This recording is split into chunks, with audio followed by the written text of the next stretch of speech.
Samsung Galaxy A07 5G. Ito na ang pinakauna kong Samsung review. Hindi, seryoso. I-check nyo yung buong channel ko. Wala pa akong Samsung review ever. This is the first. I-ano mo na lang, i-unlist na lang. Ano ang dahilan kung bakit daw nagre-review ng mga Samsung phone? Before kasi, ang feeling ko, ang mga Samsung phone ay hindi gano'ng kaganda. Trash!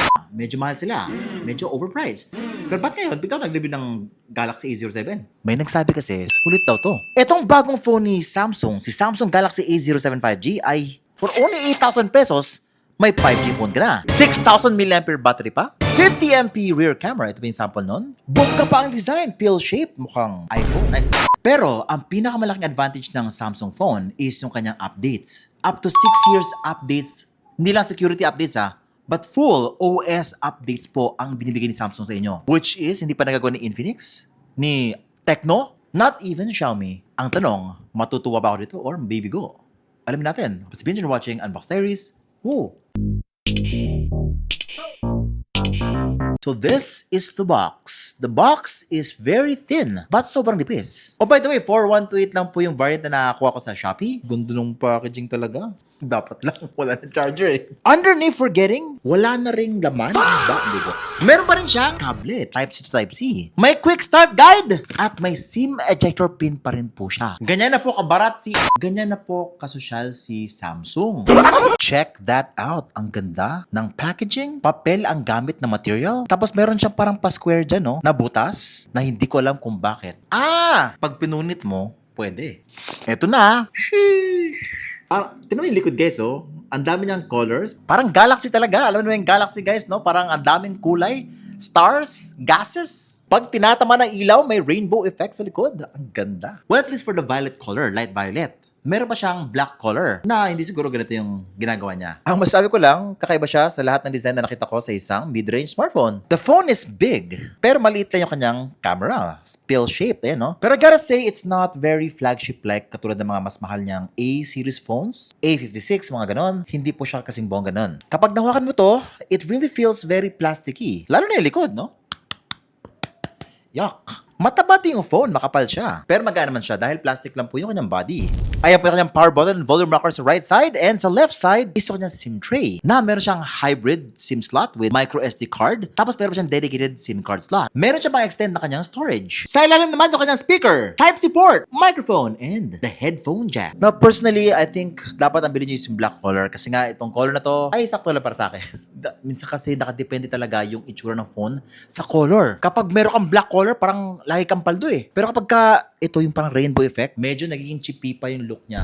Wait guys, nung binuksan ko yung kanyang display, look at that! Now this is not AMOLED, pero looking at the display, grabe yung brightness. And yung contrast, malakas yung dating ng colors. The display is a 6.7-inch, 120Hz, up to 800 nits of brightness na PLS LCD display. Na 720p lang. Guys, for 8,000 pesos, marami dyan 1080p. Pero 720p.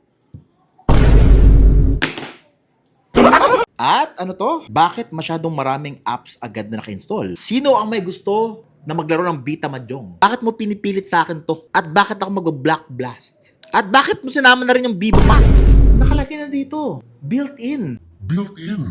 Sayang sa storage. Pwede mo naman siya tanggalin. Uy, di joke lang Dinownload ko lang yung So ito pala yung interface niya, no? The One UI interface. Napansin ko, sa pag-start pa ng phone, medyo mabagal siya ng konti sa una. Open din ang apps. Pero sa una lang po, yun yung napansin ko. Pero after some time, bumibilis siya, mas nagiging smooth siya. Pero feeling ko, kulang na kulang yung RAM 4 gigs of RAM is very lacking. For 8,000 pesos, marami ka mabili na cellphone dyan na 8 gigs of RAM, even 12 gigs of RAM. Pero alam ko naman kung bakit. Siyempre, mahal na po ang mga 8 gigs of RAM ngayon. Kaya kita ko ng mga most manufacturers is 4 gigs na lang po this year. It's either that or 8 gigs of RAM is mas mahal na siya na cellphone. Now, looking at the screen, it looks so nice. But not amazing for an 8,000, 9,000 peso smartphone. Meron iba dyan, AMOLED na. But this is legit, a Samsung display. Napakaganda, napaka-vibrant. Now, if you don't want the AMOLED or AMOLED burn, and you choose na LCD pa rin yung display mo para mas pang matagalan, para green line na lang yung problema mo. Bakit mo sinasabi yan? So far, hindi pa naman nag-green line yung screen ng phone ko. At baka sa mga AMOLED lang yun ni Samsung. Hopefully. Now, in fairness, yung kanyang YouTube ay, grabe, ang lakas na dating. Kapag nakita nyo yung YouTube dito, you will be blown away. Akala mo AMOLED display talaga. Ang tindi ng image quality coming out of this phone. The screen is huge, very wide, very immersive. Kaya lang, hindi gano'n ka-impressive yung mga bezels niya. Hindi gano'n ka-impressive yung kanyang dewdrop notch. Sakto lang, in my opinion, the whole design is pretty okay, no? Now, gaano kabilis itong phone na to? Meron pa siyang Dimensity 6300 5G processor, which will give you about 500,000 points sa Antutu benchmark. Kasi bilis siya si Helio G100 chipset ni MediaTek. Pero 5G na to. Now, I have to give it to Samsung for optimizing this phone. Akala ko madidismay ako kasi sakto na yung processor. Nung pagpasok ko sa ML, I was blown away by the graphics. Sobrang sharp, sobrang detailed. High resolution ba? Yun nga lang, hindi siya ganun ka-smooth tingnan, napansin ko. Pero it's still a very good-looking game. Nag-enjoy naman ako playing Mobile Legends on this phone. Also, sobrang appreciate ko itong design na to kasi nga, hindi tumatama yung kamay ko or yung fingers ko sa kanyang camera. Less yung hassle. Also, syempre, na-appreciate ko rin yung kanyang headphone jack kasi meron akong private listening anywhere I go. Marami kasing mga lalaki dyan na gusto pa rin yung headphone jack. Kapag nanonood sila, nakanilang paboritong Gold Star. Now, don't worry kung wala ka pong earphones dyan na wired. Malakas na malakas po yung kanyang speaker. I think this is one of the most powerful speakers at this price range. Napakalakas po ba ang bitaw ng kanyang sound system. Kaya lang, down-firing speaker lang po siya. Sa baba lang po lumalabas yung sound niya. Pero once na pinull mo yung volume, oh my God, rinig na rinig pa rin. Guys, sobrang nag-enjoy ako sa Call of Duty. Sobrang smooth sa Call of Duty. Very accurate at responsive po yung kanyang gyroscope. I think kung sa gaming, sobrang optimized niya, no? Matindi ang software support talaga for Samsung. Unang-una, hindi tinipid yung graphics. Very sharp siya, very detailed, and naka-low graphics na to, Naka-low graphics pero max frame rates. Pero as you can see guys, grabe ang detalye ng game. And malaking tulong pa yung kanyang napakagandang speaker. Hindi lang malaki, but also, rinig mo yung mga footsteps. Now lastly, yung Genshin Impact naman. Now, Genshin Impact is medyo mahirap siya na konti dito. Low graphics na po yung kinaya niya. Medyo malapit po yung frame drops niya dito. Especially kapag maraming nangyari sa screen. At kumbos yung kalaban nyo. Now, for the camera, ito po yung medyo nagulat ako. Now, the first thing that comes into mind kapag narinig mo si Samsung, maganda ang camera. Kumuha ko ng mga few shots sa labas. Kasama si UD Van. Gwapo yan. Malaki ang pasensya.